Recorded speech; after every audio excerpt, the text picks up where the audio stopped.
மனோஜ் வீட்டுக்கு வந்ததுமே, "முத்து உன்னால தான்டா எல்லா பிரச்சனையும். உன் பேச்ச கேட்டேன் பாத்தியா?" அப்படின்னு சொல்லிட்டு கத்துறாங்க. அதுக்கப்புறமா மீனா இருந்துட்டு, "எங்களாலலாம் எந்த பிரச்சனையும் இல்லங்க.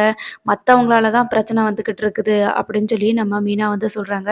உடனே ரோகிணி இருந்துட்டு, "கொஞ்சம் பொறுமையா இருங்க மீனா. அவங்க என்ன சொல்ல வராங்கன்னு தெரிஞ்சுக்கிறோம்னு" சொல்லிட்டு, "என்னாச்சு மனோஜ்? என்ன?" அப்படின்னு சொல்லி கேட்குறாங்க. "இன்னைக்கு நம்ம ஷோரூம்க்கு யார் வந்தாங்கன்னு தெரியுமா?" அப்படின்னு சொல்லி மனோஜ் வந்து சொல்ல, உடனே முத்து இருந்துட்டு, "சொன்னா தானடா தெரியும்.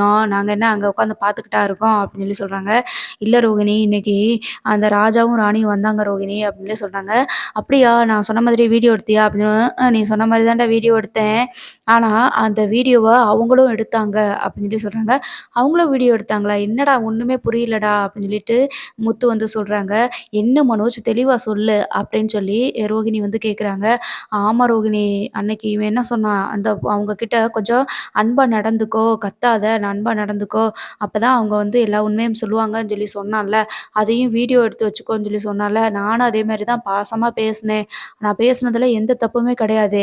ஆனா, முதல்ல ராணிய விட்டு பேச வச்சுட்டு, அதுக்கப்புறம் பின்னாடியே அந்த ராஜா வந்து, இந்த ஒரு ஆதாரம் போதும். நீங்க பேசினத நான் வீடியோ எடுத்து வச்சிருக்கேன்." அப்படின்னு சொல்லிட்டு சொல்றான் அப்படின்னு சொல்லி சொல்றாங்க. "அப்படி என்னத்தடா நீ பேசின?" அப்படின்னு சொல்லிட்டு முத்து வந்து கேட்குறாங்க.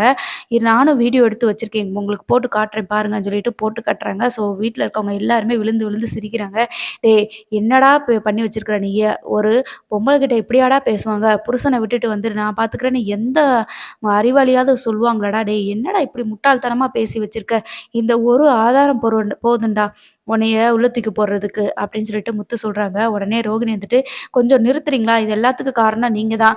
நாங்களாவது ஏதாவது ஒண்ணு பண்ணியிருப்போம். இல்லன்னா அவங்க கேட்குற பணத்த குடுத்து சமாளிச்சிருந்திருப்போம். நீங்க அந்த வீடியோ எடு, இந்த வீடியோ எடுன்னு சொல்ல, இவரும் பாசமா பேசுற மாரி பேசி இப்படி வந்து மாட்டிக்கிட்டாரு" அப்படின்னு சொல்லி சொல்றாங்க.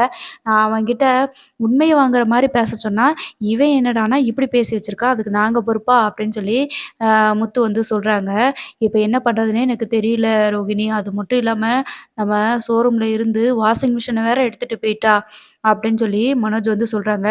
"என்ன இவன் கடையில இருக்கிற பொருளெல்லாம் ஓசியா குடுத்துட்டே இருப்பான் போல இருக்குது. இதுக்கு ஏதாவது ஒரு முற்றுப்புள்ளி வைக்கணுமே" அப்படின்னு சொல்லவும், ரோகிணி இருந்துட்டு, "இந்த பிரச்சனைய நாங்களே பார்த்துக்குறோம். தயவு செஞ்சு எங்க பிரச்சனைக்குள்ள இதோட வராதீங்க" அப்படின்னு சொல்லி ரோகிணி வந்து சொல்றாங்க. சொல்லிட்டு, "என்ன மனோஜ் இப்படி பண்ணிட்ட? சரி விடு, நான் பார்த்துக்கிறேன். நான் பேசுறேன். அந்த ராஜா ராணி கிட்ட பேசுவோம் என்னன்னு" அப்படின்னு சொல்லிட்டு ரோகிணி வந்து சொல்லிட்டு மனோஜ கூட்டிட்டு போயிடுறாங்க. மீனா இருந்துட்டு, "எனக்கு என்னமோ சந்தேகமா இருக்குங்க. அவங்க பணத்த எடுத்திருந்தாங்கன்னா திருப்பி திருப்பி வரமாட்டாங்க. அதனால அவங்க பணத்த எடுத்திருக்க மாட்டாங்க. கண்டுபிடிக்கணும்" அப்படின்னு சொல்றாங்க.